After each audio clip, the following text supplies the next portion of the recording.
David Olivier Reverdy, on va commenter un petit peu ce qui se passe là et qui illustre la difficulté de la situation pour les forces de l'ordre. Bien évidemment, ces images, c'est vrai, font mal à voir. Nos deux collègues, là, se sont retrouvés un peu isolés. Et on le voit, le but du jeu, c'était presque d'aller en découdre physiquement avec eux. Pas de leur faire peur, c'est d'aller au contact, de par ces gilets jaunes, là. Je ne sais même pas s'ils étaient gilets jaunes, il n'y a pas de mots, en fait, trop pour les qualifier. Sachez que malgré tout, dans l'ensemble, cet épisode-là reste anecdotique. Parce que dans l'ensemble, aujourd'hui, la force est restée à la loi.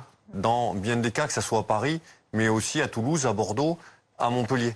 Et c'est ça aussi qu'il faut souligner, parce que si la doctrine, si le professionnalisme, si le nombre, la mobilisation d'aujourd'hui n'avait pas été escalée, si la méthode d'intervention n'avait pas été aussi scalée, on n'en serait peut-être pas là où on aurait pu revivre ce qu'on a vécu le 16 mars. On va regarder ensemble quelques chiffres du jour. À Paris, il y a eu 20 518 contrôles préventifs. Il y a eu 227 interpellations, 163 gardes à vue. Est-ce que ça a permis, Marie Lebec, de contenir aussi les violences aujourd'hui ? De toute évidence, effectivement, plus vous faites de contrôle en amont, plus vous sortez les éléments violents, les éléments les plus radicaux ou ceux qui arrivent armés, et ça vous permet effectivement de limiter les violences dans les manifestations. Et puis, monsieur, vous parliez tout à l'heure d'une société fracturée. Si on veut que des gens qui contestent les décisions politiques puissent manifester librement, si on veut que les commerçants puissent continuer à avoir une activité, il faut effectivement, et c'est fondamental, que la force, elle reste à la loi et à l'État et à ses représentants. Ces images, elles sont effectivement extrêmement inquiétantes. On a vu dans un de vos reportages précédents qu'il y avait une volonté de ne pas laisser de collègues s'isoler pour pas qu'ils soient pris à partie. Mais plus on arrivera à faire ces contrôles et à être efficace pour lutter contre la violence, plus on sera dans un état de droit qui permettra aux gens qui le souhaitent de manifester et aux gens qui souhaitent avoir d'autres activités de les rendre possibles. Ces chiffres-là, d'ailleurs, Florian Ciminichi, c'est le ministère de l'Intérieur qui les a donnés ce soir, puisqu'on a reçu pour la première fois un long communiqué du ministre de l'Intérieur, Christophe Castaner, après cette journée. Et oui, parce qu'il y a évidemment un enjeu d'image. On est d'abord ici dans une bataille de communication. Les Gilets jaunes, ils ont compris une chose essentielle, c'est que la communication, c'est l'enjeu du pouvoir. Et donc, ils pensent qu'en occupant l'espace, samedi après samedi, ils vont prendre une chance supplémentaire de remporter cette bataille.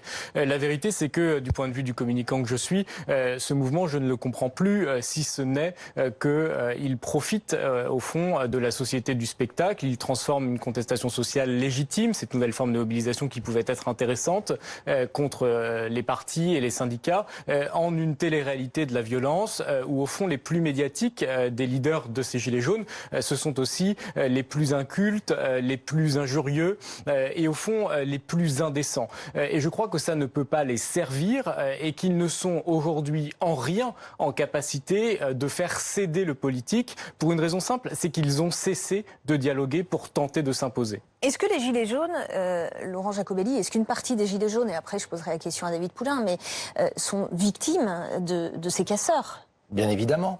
Les Gilets jaunes du début, et la grande majorité des Gilets jaunes, souffrent de l'image de ces casseurs et de ces gilets jaunes radicalisés, car il y en a, il ne faut pas le nier. Là où la situation est assez trouble, c'est que le gouvernement a joué de cette ambiguïté pendant longtemps. Pour discréditer le mouvement des gilets jaunes, il a axé la communication sur la violence de certains. Comme si finalement les messages portés par une majorité de gilets jaunes pacifistes, ces messages-là, on voulait ne pas les faire entendre en les noyant dans le bruit de la violence et de la contestation. Alors cette communication, elle a évolué ensuite. On a eu un vocabulaire très distinct entre gilets jaunes d'un côté et casseurs. Elle a évolué récemment, mais souvenez-vous de M. Castaner qui disait que si vous participiez à une manifestation où il risquait d'y avoir des violences, vous étiez vous-même considéré comme un séditieux. C'est quand même le ministre de l'Intérieur qui a prononcé ce type de propos. Donc rien n'était fait pour apaiser. Et ils ont joué un jeu dangereux au gouvernement et malheureusement, on en paye le prix aujourd'hui. Mais je le répète, malgré l'excellence du travail de nos policiers, malgré les progrès de M. Castaner dans le maintien de l'ordre, peut mieux faire, mais c'est en progrès, la vraie réponse ne pourra être que politique. Tant qu'on n'aura pas réglé le problème social, fiscal, territorial, qui fracture notre pays, qui fait que aujourd'hui les gens vivent très bien de la mondialisation, d'autres en crèvent, que certaines villes sont reliées au monde entier, ont des réseaux très performants et que d'autres petites communes crèvent sans hôpital, sans école et sans police.